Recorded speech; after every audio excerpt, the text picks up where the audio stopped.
Qué gusto me da saludarte, querido Carlos Serrano. ¿Cómo estás? Economista en jefe del BBVA México. ¿Cómo estás? ¿Cómo te va? Muy bien, mi querido David, siempre muy contento de estar contigo en el programa. Oye, ayer presentaron un estudio que a mí me parece de esos que son fundamentales. Lástima que podamos platicarlo hasta hoy, sobre en el que destaca que 27 estados ya se recuperaron al nivel del COVID. O se Ah, ah, recuperarán a final de año. exacto, que con nuestro estimado de cómo van a terminar de crecer este año, 27 de las 32 entidades ya habrán recuperado los niveles de PIB que tenían antes de la pandemia. Hay 5 excepciones, David, que son Coahuila, Durango, Aguascalientes, Colima y Campeche.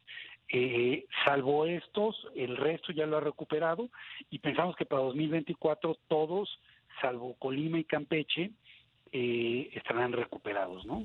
A ver, llama la atención de estas 5, porque son cuestiones diferentes. ¿Por qué no habrán recuperado el tamaño que tenían previo a la pandemia, no? Así es, David. El caso particular de Campeche es un tema más estructural que lleva más tiempo, que es la caída en las actividades petroleras, está haciendo que Y un mal ese gobierno y estado... muchas cosas. Exactamente. Y en el Ah, bueno, eso caso no de lo dice el Colima, estudio regional, eso lo digo yo. no, de acuerdo. Sí, tanto el gobierno, pero yo estoy de acuerdo contigo, pero también el tema del petróleo. Y en los otros casos, en Colima tenemos temas de violencia importante y en los demás habíamos visto la inversión rezagada, pero estimamos que, como te decía, que salvo Colima y Campeche, ya todos estén recuperados en algún momento del año que viene. A ver, a mí me llama la atención el caso de Coahuila, de Aguascalientes, que no se han recuperado. ¿Por qué? En estos casos, David, lo que está ocurriendo es que están teniendo una recuperación de la inversión más gradual que otros estados, están teniendo una inversión algo más lenta y eso es lo que lo explica. Esperamos que estén ya recuperados para el año que viene, pero han tenido esta dinámica más lenta en inversión. Pero porque parecería contra la lógica, contra la visión. Porque si tú dices, piensas Coahuila, Aguascalientes, son dos grandes estados que les va sustancialmente bien en los últimos tiempos. No, totalmente. Y de hecho son estados que de todas maneras tienen un PIB per cápita mucho mayor al promedio del país. Solamente pues, tuvieron una caída más fuerte y una recuperación algo más gradual.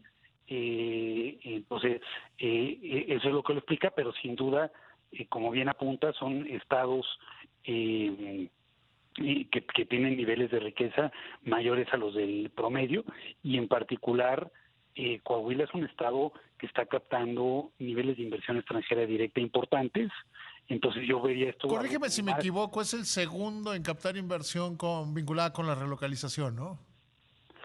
eh, vinculada con la relocalización, sí, no es de los más potentes porque hay otros estados que reciben más inversión extranjera directa tradicionalmente.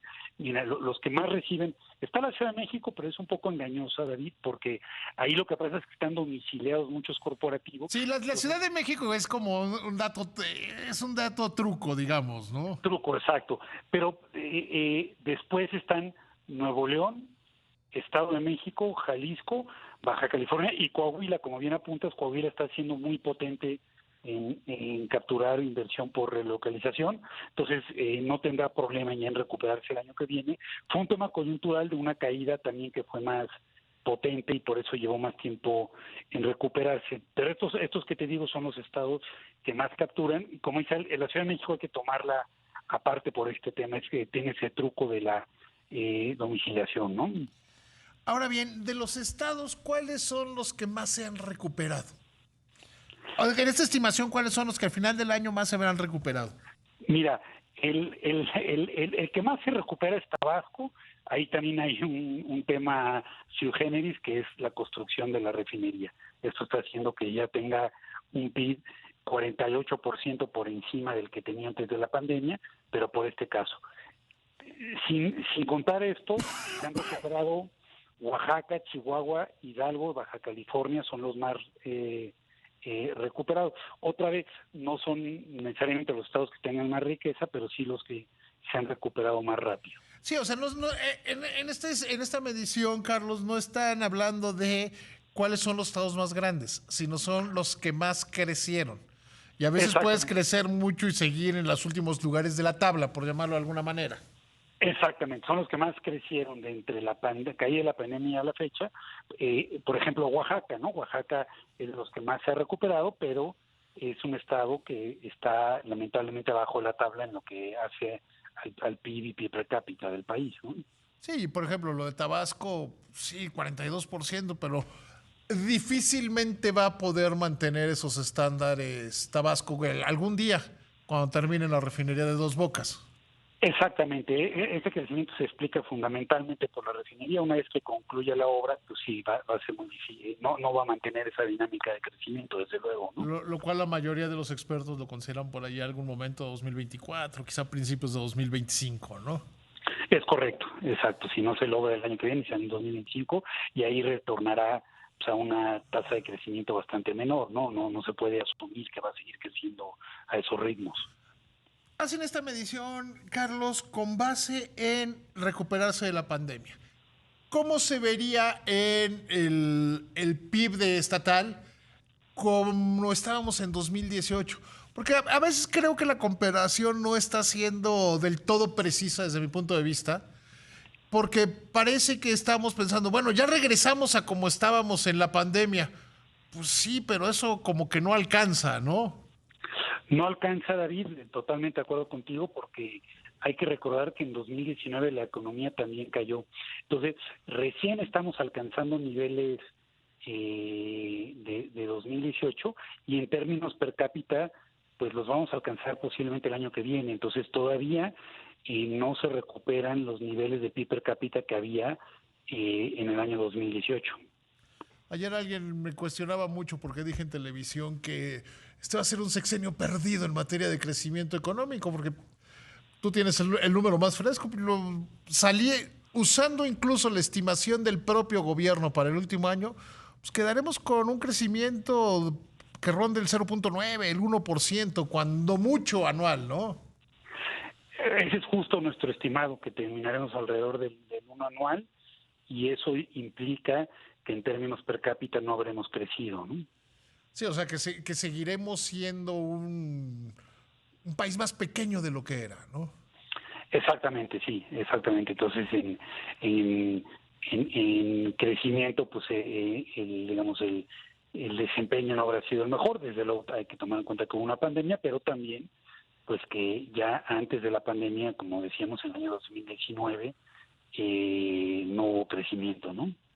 A ver, ¿y cómo plantearlo hacia el 25? Porque yo llevo mucho tiempo diciendo que el año interesante va a ser el 25. El 25 va a entrar un gobierno nuevo. El otro decía en una plática que di en San Luis Potosí que Salinas era un adelantado a su tiempo, que inventó las crisis de inicio de sexenio en el de Cedillo. Y que, ¿a poco no? Era un adelantado. Y que Pues sí, hay un exactamente. riesgo de que tengamos una crisis de inicio de sexenio como la que como la que Salinas le heredó a Cedillo, ¿no?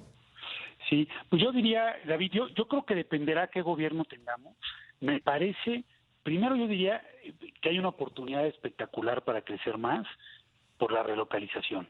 No va a llegar sola, para eso requerimos un gobierno que cambie el rumbo de la política energética, que entienda que las inversiones que lleguen al país requieren de certeza de que van a tener acceso a electricidad a precios competitivos, no contaminante, y que sea suficiente, y que dé buenas señales de certidumbre para la inversión. Si eso ocurre, me parece que el país puede estar creciendo bien. También hay un tema, como bien dices, de un reto fiscal. La consolidación fiscal, de bajar un déficit de 5.4 a niveles de 2.5, no va a ser sencillo. Entonces también hay ahí un reto importante. Creo que la situación no es tan grave como lo que comentamos, el paso de Salinas a Cedillo, porque ahí había otra situación. Había La situación estaba mucho más descompuesta. Exactamente, ahí pues, teníamos un tipo de cambio fijo, el país no podía colocar deuda más El allá de Banco un Central año. no era autónomo, o sea, Exactamente, había ¿no? como muchas cosas que lo detenían. Yo quizá me quedaría con esto, mi querido Carlos Serrano, lo que me dijo alguien, pues que se quede Llorio de secretario de Hacienda, ¿no?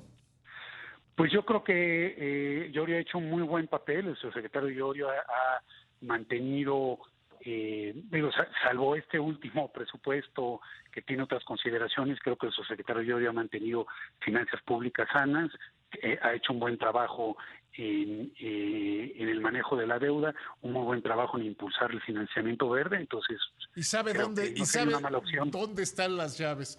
Querido Carlos, Además, siempre es mi placer platicar contigo. Te agradezco mucho por esta conversación. el placer es mío, querido David, muy buenas Que noches. te vaya muy bien, créeme. Hasta luego.